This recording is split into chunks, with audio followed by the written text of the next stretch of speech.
This is the gravesite of Annie Cook. As you can see from her stone, it says that she died of yellow fever in 1878. Annie Cook, it's an interesting story.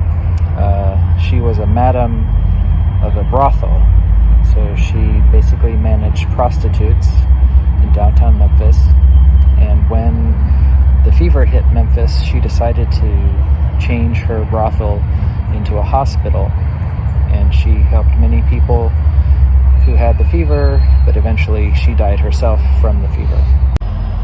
This is the area called No Man's Land. During the Civil War, Union soldiers who died in Memphis were buried here. The tragic aspect of this story is that after the war, the federal government decided to move the men from this location to the north, and so their graves were dug up. They were put into wooden coffins. Each coffin was labeled with the person's name in chalk. After all of the boxes were lined up, a heavy thunderstorm came and washed all of the chalk away, and so the people's names were lost for the rest of history. During yellow fever, this same plot of land was used for victims of yellow fever.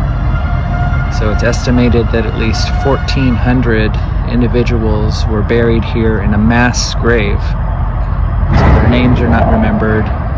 We just know that those victims of the yellow fever were buried here.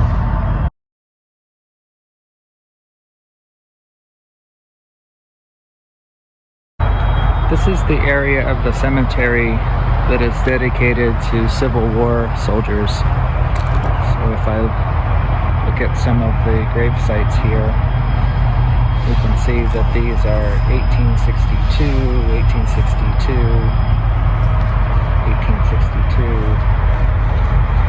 1862. So over 1,000 Confederate soldiers are buried here, with at least 20 Confederate generals as well.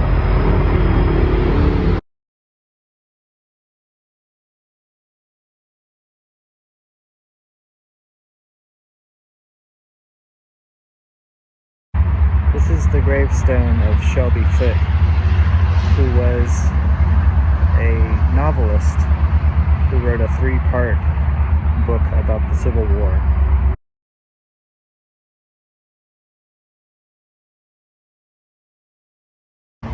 This is the gravesite of W.H. Bolton.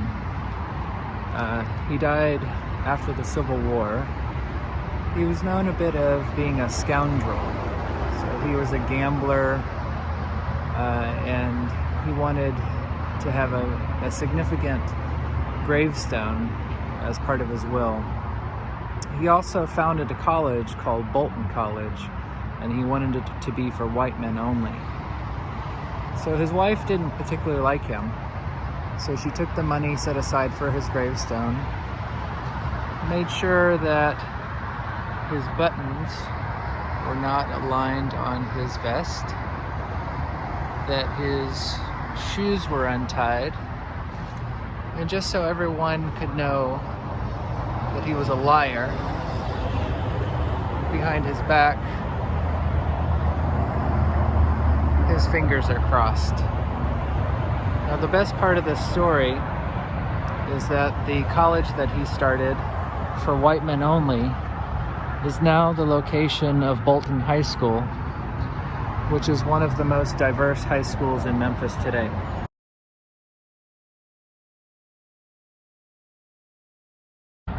These are the gravestones of the Forrest family.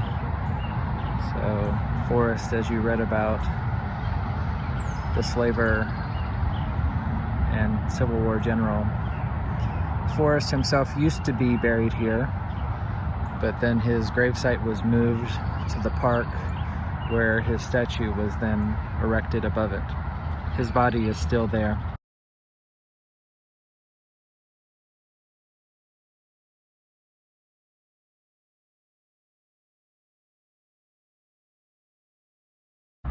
This section of the cemetery is for individuals who gave their bodies to science so that students at the University of Tennessee Center for the Health Sciences could study their bodies. Looking at this section, you can see that the gravestones are smaller. Some of them have been covered by grass and soil. This area is for former slaves, Black Memphians. Even after death, segregation was enforced in Memphis.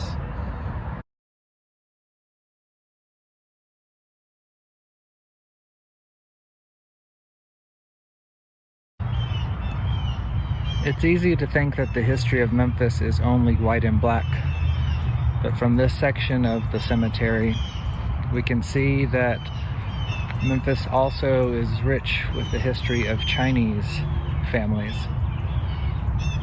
Just like whites and blacks were segregated in the cemetery, this section was segregated for Chinese Memphians.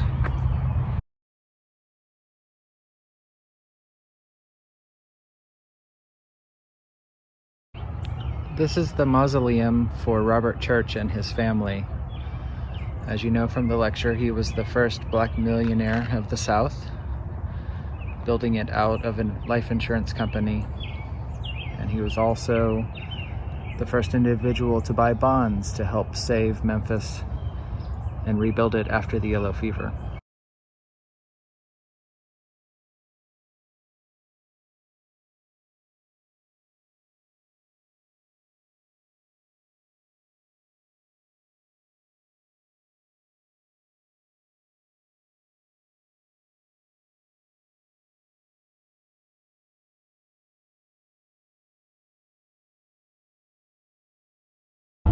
Finally, we come to the grave site of E.H. Crump, the man who controlled Memphis for at least 40 years.